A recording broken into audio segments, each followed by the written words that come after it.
Hi everyone, welcome to our adventure. गांव के बाहर एक जर्जर हवेली खड़ी थी। समय ने उसकी दीवारों को काला कर दिया था और हवेली के चारों ओर उगी झाड़ियां उसे और डरावना बना देती थी। गांव वाले उसे खामोश हवेली कहते थे।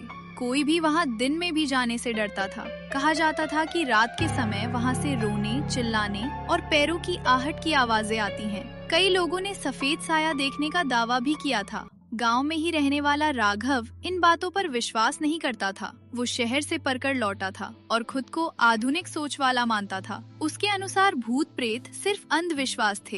एक शाम दोस्तों के साथ बैठा राघव हवेली की बात पर हंसने लगा। ये सब डर फैलाने की कहानियां हैं। दोस्तों ने चुनौती दे दी। अगर सच में नहीं डरता तो एक रात उसी हवेली में रहकर दिखा। सबको लगा राघव मना कर देगा, लेकिन उसने मुस्कुराकर चुनौती स्वीकार कर ली। पहला कदम। अगली रात ठीक 12 बजे राघव टॉर्च और मोबाइल लेकर हवेली पहुंचा। चांद बादलों के पीछे छिपा था और चारों तरफ अजीब सन्नाटा था। उसने हवेली का दरवाजा धक्का दिया, वो चरमरा कर खुल गया। ठंडी हवा का झोंका उसकी गर्दन से टकराया। राघव का दिल तेज धड़कने लगा, लेकिन उसने कहा, अंदर घुसते ही धूल और सीलन की गंध थी। अचानक ऊपर से ठक ठक किसी के चलने की आवाज आई। राघव ने टॉर्च सीढ़ियों पर डाली। वहां कोई नहीं था। डर बढ़ने लगा। राघव ऊपर की मंजिल पर कमरा था, जिसमें टूटा हुआ पलंग और दीवार पर टंगा एक बड़ा सा आईना था। जैसे ही उसने आईने में देखा, उसके पीछे एक सफेद आकृति खड़ी दिखाई दी। वो घबराकर पलटा। कोई नहीं। तभी कमरे में धीमी लेकिन साफ आवाज गूंजी। तुम भी मुझे देखने आए हो? राघव की सांस अटक गई। उसके सामने एक स्त्री खड़ी थी। सफेद साड़ी, खुले बिखरे बाल और आंखों में गहरा दर्द। आत्मा का दर्द कांपती आवाज में राघव बोला, तुम कौन हो? स्त्री ने उत्तर दिया, मैं इस हवेली की मालकिन थी। मेरे ही परिवार वालों ने लालच में मेरी हत्या कर दी। मुझे इसी हवेली में जिंदा दफना दिया गया।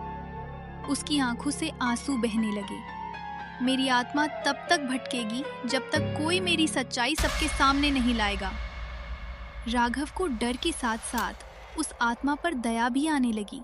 उसने हिम्मत जुटाकर कहा, मैं तुम्हारी मदद रात करूंगा। अचानक हवेली की सारी खिड़कियां जोर से बंद होने लगीं। दीवारों से अजीब आवाजें आने लगीं। हवा तेज हो गई और टॉर्च की रोशनी झपकने लगी। आत्मा की आवाज फिर गूंजी, डरो मत, बस सच बताना। इतना कहकर वो साया धीरे धीरे गायब हो गया। राघव वहीं बेहोश होकर गिर पड़ा। सच का उजागर होना सुबह गांव वालों ने राघव को हवेली के बाहर बेसुध पाया। होश में आने पर उसने रात की पूरी घटना सबको बता दी। पहले तो किसी ने विश्वास नहीं किया। हवेली की खुदाई हुई तो नीचे एक स्त्री का कंकाल मिला। पुराने दस्तावेजों की जांच में हत्या का सच सामने आ गया। दोषियों के नाम भी मिल गए। आत्मा को आखिरकार न्याय मिल गया। अंत और सीख। उस दिन के बाद खामोश हवेली से डरावनी आवाजें आनी बंद हो गईं। राघव अब पहले जैसा नहीं रहा। वो समझ चुका था कि हर डर की वजह भूत नहीं होते, बल्कि अधूरा न्याय होता है।